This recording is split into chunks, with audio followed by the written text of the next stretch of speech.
Hey, welcome back to the show. Today is June 1st, 2022, and the news is brought to you by Analogue Spotlight, a group of photographic retailers and manufacturers who have joined together to support analog photographic media and help keep analog photography thriving worldwide.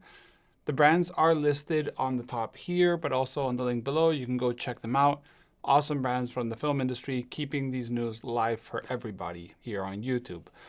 So, let's go with the news. 7 Artisans has launched a 28mm f5.6 M-mount lens, and this goes very much in the same line as the Sumeron from Leica, the 5.6-28, and what TT Artisans already did.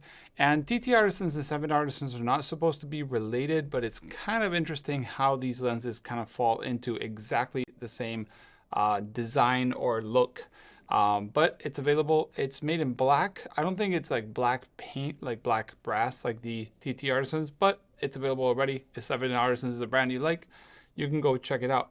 Rangefinder, like I said, like a M, you can adapt it if you want to. Then Cinestill is already shipping the orders for 400D. As you know, Cinestill did a crowdfunding campaign or a pre-sales campaign for 400D, a new C41 color film, 400 speed ISO, daylight balance, so no tungsten. And it's already shipping in 35. I've seen it in the US. I think they're coming to Europe soon, and probably 120 will be next, and then the sheet sizes, which is exciting news for sure. Then we have a little bit of news and hints of something coming from Santa. Santa Film is a film that's sold through Finland. It's called Santa Rai. It used to be Santa Rai 1000, but that film got discontinued because it was sourced from a country that now you can't do trade with. And now this seems that they're going to be working on Santa color film. I'll leave the link below. You can subscribe to know what's happening. I've already seen the behind the scenes of the campaign and what's coming, and it's pretty exciting, to be honest. But yeah, keep an eye out for Santa color film. Then we have Meyer Optic coming out with 2 lenses for Leica M mount, the Biotar 58mm and the 75 Biotar 75mm, both f1.5 version 2. These lenses have been made back in the day, so there's version 1. These are new design, but they still have that bubbly bokeh kind of swirly thing. One thing that's interesting to note is 58, you won't have frame lines. On a Leica, you will have 50mm, but you can guesstimate it pretty good, or you can use digital Leicas and get, a more accurate, result through a digital viewfinder. Then here at work, we received Fujifilm, what we were told was Fujifilm C200, and then when it came, it was called or branded Fujifilm 200, color negative. The interesting thing is that it says it's made by someone in the US. So seems that the Gold 200 that was spilling into the US market is now spilling into the European market too. No clue if Fuji is absolutely just left the film world for good, or this is just a slight issue. Funny thing is the film actually was, I think, cheaper than gold. So interesting that Kodak can sell film to Fuji, to package it, to sell it for less than Kodak can do it. Either there's some problem with some distribution, but whatever, this is not the biggest problem. But yeah, Fujifilm 200 that arrived here at work, I'll put some pictures on the screen, was Kodak made. So take that with a pinch of salt.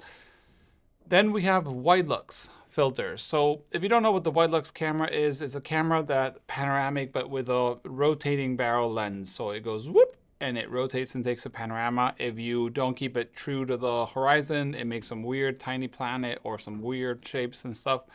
The filters that go in the lens are super small. They have like this little hole, so you clip them into the lens and have a little they almost look like a little frying pan, like micro frying pan. They're super hard to find and usually expensive. Someone is making them. I think it's in Australia or New Zealand. I might be wrong on that. Gary Orkin And I've mentioned him in the news, but he's making another batch. So you go ahead, you can check it out. You can buy them virgin with no glass. You can buy them with NDs or stuff like that. This is very useful for the Widelux. If you don't know about it, then you don't need them. But if you have a Widelux and you don't have filters, you know about them. Then we have lomography with the Minitar lens and the LCA wide. These two products were available for a long time, and then they've been gone forever.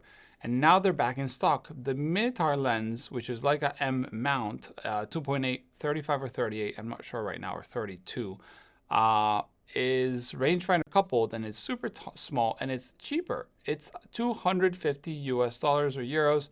It used to be around $350, so $100 cheaper. This is mind-blowing. And the LCA wide, it has a 17mm lens f4, if I'm not mistaken, and has all the LCA stuff that you can do, but it's pretty cool, pretty wide. But they're back in stock. Then I've been getting a lot of emails, suggestions of, like, Nico, have you seen this project, this new film, blah, blah, blah.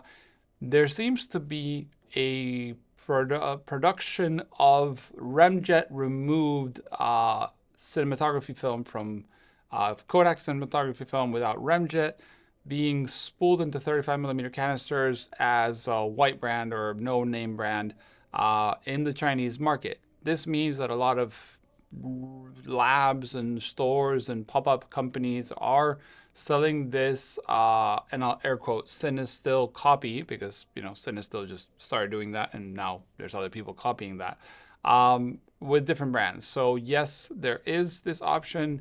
Yes, it seems to be fairly decent, but do bear in mind, when Cinestill started, they were removing remjet and respooling and so on. I think Cinestill, and this is absolutely my opinion, so take this, like I said, don't take me on it, don't quote me on it. I think Cinestill is at a size that is ordering custom master rolls from Kodak, and then, pancake them and then spool them with partners and so on. But these rolls are now without remjet and already have the anti-static layer, as we saw in the Smarter Everyday. They can do this custom by just adding different layers and emulsions and so on into the master roll.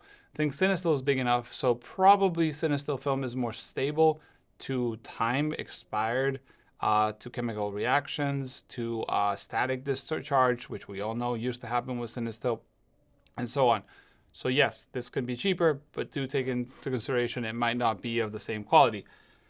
And you can always shoot and remove the remjet yourself if that's your thing. But talking about someone that's doing this and not getting it from this manufacturer or remanufacturer in China, there's Máquinas des Otros Tiempos in Portugal, who is actually removing remjet and spooling themselves in Portugal.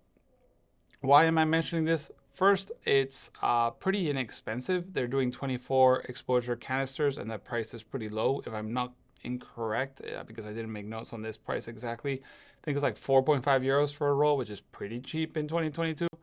But they're a pretty cool store in Portugal. I think they sell it online too, but just in case you want this in Europe and not, a copy or something like that. But still, like I said, nothing new under the sun.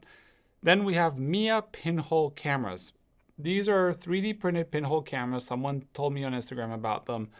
They're colorful, they're 3D printed, and they have one cool feature that I think sets them apart from the others a little bit, is they have this integrated filter slot for Kodak filters. I don't think all the sizes have this because of the limitations, because Kodak filters are pretty big. But they do have them, I think, in the large format versions, which is cool because you can use pinholes with different filters, be it NDs, be it, I don't know if you want to shoot NDs with a pinhole, but you get the idea. Mia pinhole cameras on Instagram. Then there's a video from Yoxing Yi, like a little documentary. This is done by a cinematographer that I follow on Instagram. It's a pretty cool video of him explaining how he works on Leicas, how he started repairing cameras, and so on.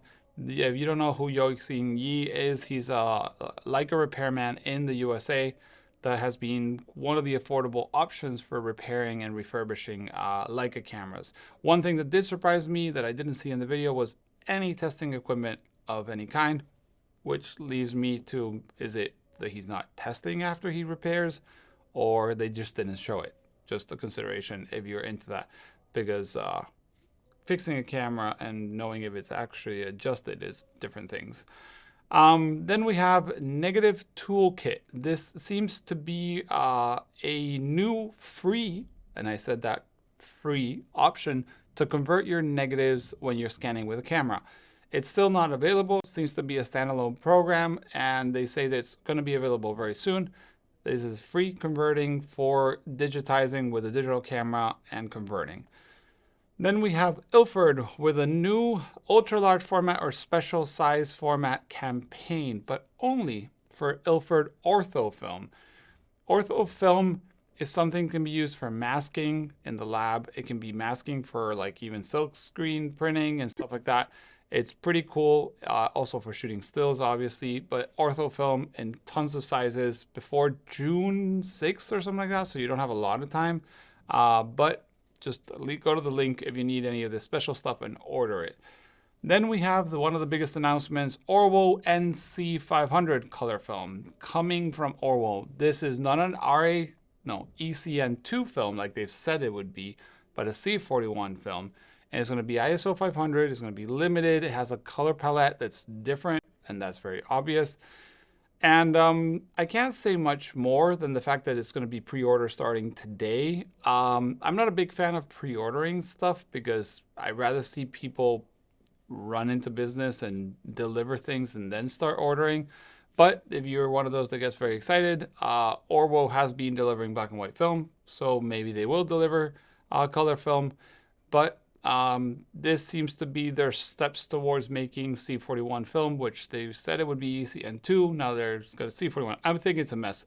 I made a whole video about how I think this is a bit of a mess, which keeps me a little bit off wanting to purchase this. It's kind of a little weird. Then we have Leica announcing, make a whole press release about pre-owned buying. So they buy old gear, also towards buying new gear. So if you want a Leica M11, you can give your Leica M6. They'll give you some money. They'll refurbish it and sell it, and you can buy the M11. So that's the thing. Probably only Leica gear, probably only through Leica shops, but just in case that's something that interests you, you can always do that. Then we have new Kaiser light tables. If you don't know Kaiser, they make all kinds of accessories for the darkroom, enlargers, light sources, so on and so on. Even masks for digitizing and so on. And they've made a new light tables. Do bear in mind the Kaiser light tables are usually pretty dim, but to be scanning with your digitizing or to look at your negatives is pretty okay. They say the LEDs are more diffuse, so they make less like hot spots and so on. It does have like a little leg, so you can actually make it at an angle, which is kind of comfortable for the darkroom, so you can look at your negatives and so on, or positives. But yeah, new light table from Kaiser. And that is the news for this week. Quite a few news. I mean, the biggest one probably being the Orwo NC500. Like I said, I'm sort of skeptical of how they've run things, and I'm not too confident on it. I knew they were coming with color. The way it's been done, not my liking. But yeah, thanks for everybody for the sponsors, Analog Spotlight. And if you want to send any information, you can send an email to the email below. Thanks for watching. See you in the next one.